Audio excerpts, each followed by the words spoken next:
my name is Karin, and I am finally filming this heavily requested tutorial for high-waisted jeans. So the jeans, I'm laughing because I made my husband go outside because I felt too weird talking in front of him filming a video. Anyways, these are the jeans that we're going for. So I actually bought these jeans at Zara, and I just really like how they fit because they're very high-waisted. And so I am going to use these jeans as a base for my pattern making for these jeans. This is the fabric that I'm using, and I'm very excited about it. It is basically just like a bunch of little travel stamps and travel things. It is like a thicker material, which I definitely recommend when you're sewing jeans because you don't want them to tear. I have not really practiced very much making patterns like with measuring and stuff because it's a lot of math to sew patterns for a bunch of different sizes. So these jeans I am just tracing from a pair that I have, so there's no math involved.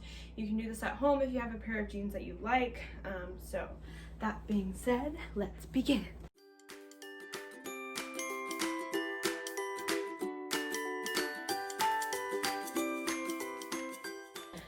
Okay, so the most important thing when you're tracing out your fabrics is you want to make sure that you pull up this crotch seam in the front and the back when you trace, because if you don't, it's just you don't even want to do that. So make sure you do that for the front and the back, and it'll kind of look weird when you trace it out because you don't expect jeans to have this weird like little notch at the bottom, but you have to do it for both sides.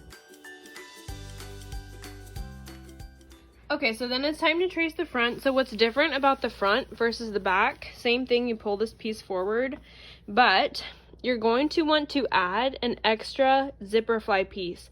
So instead of cutting straight around like we did with the back piece, you're going to come out more and you're going to go down like this and curve to meet up with this line of the fly here. So it's going to curve like that, and then you're going to trace the rest like normal. And that's because we have to have those extra 2 pieces for the zipper fly. So I'm going to cut it out and I'll show y'all how it looks. Okay, so I didn't remove it so you guys could see, but this is kind of the extra piece you're going to add.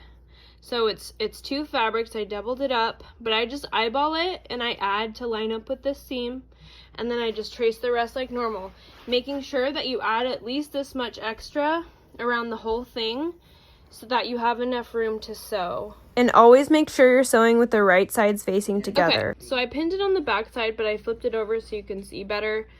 So you're going to pin all the way down, almost as if this fly wasn't here. And then this is the part, very important, where you're going to stitch all the way to here, right where the end of the curve is, with your longest stitch, longest straight stitch. Then you stop here and you do a really tight stitch. We want this stitch tight because we don't want it to come apart. This one is going to be long because we want it to be loose so that it can come apart. So make sure that when you're sewing this, your 2 sides are inside out so that everything looks nice from the other side, and go ahead and make your stitch. Stop at this point. You don't want to go down the pant leg. You want to go right here. Okay, so I've got to this point and I'm on my widest stitch. So now I'm going to change to my smallest stitch and go the rest of the way down. Okay, so I just did that stitch. You can see that my stitches are a lot wider here, and then they get smaller at this dot, and I back stitch so that I won't unravel, and then it's tight, and I did a zigzag stitch too to keep the fabric down here from fraying. This is me pinning the back sides together, and then I went ahead and sewed along the edge and did the zigzag stitch also. Alright, so now these are the 2 back pieces attached together, and I did the same zigzag stitch to keep the fabric from fraying. Remember, same thing, these 2 pieces are inside out so that when you open them up, you can't see the seam. Okay, so this is a zipper I have. It's really long. You don't need a zipper this long. This is just the one I have. I would probably say till about like here is perfect. Usually about 7 inches is the zipper I grab. So you can see this is the back of the zipper and this is the front, right? Because it's got the little zip up. So you want to put backside zipper up inside this fold, okay? So you're going to place it right about here, okay? and you're going to stitch along the farthest outside edge. Once you have that lined up right in the crease, you're going to stitch along here.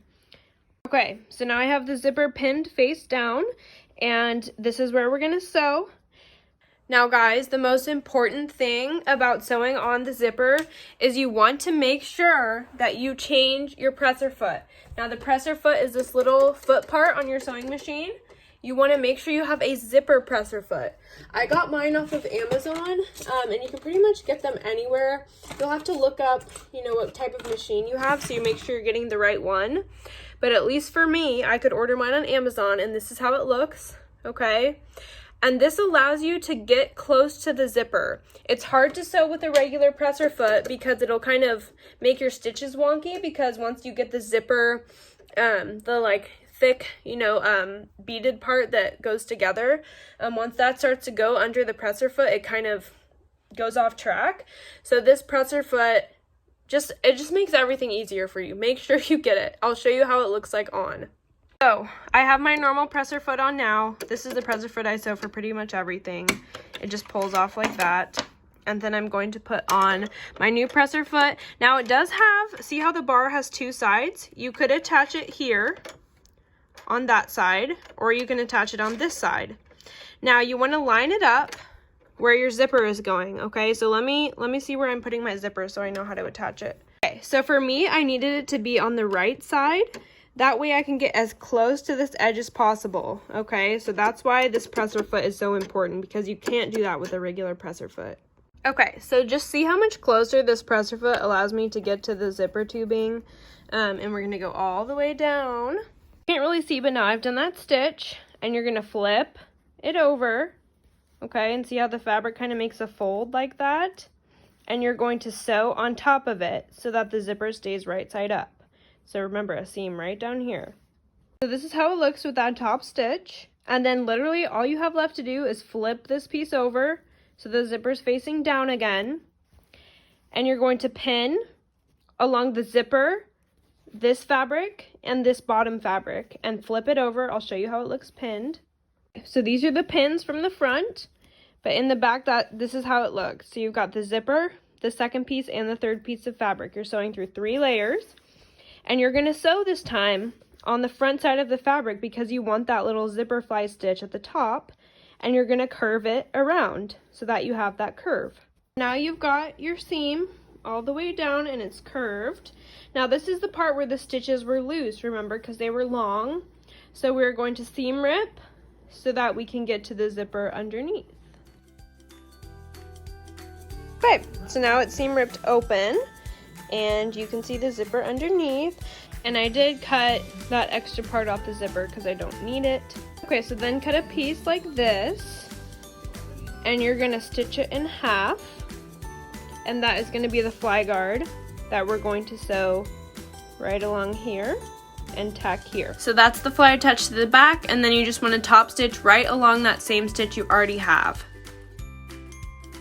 Okay, so then I have attached that onto the back, and now you have a working zipper, which in my opinion is the hardest part of making pants.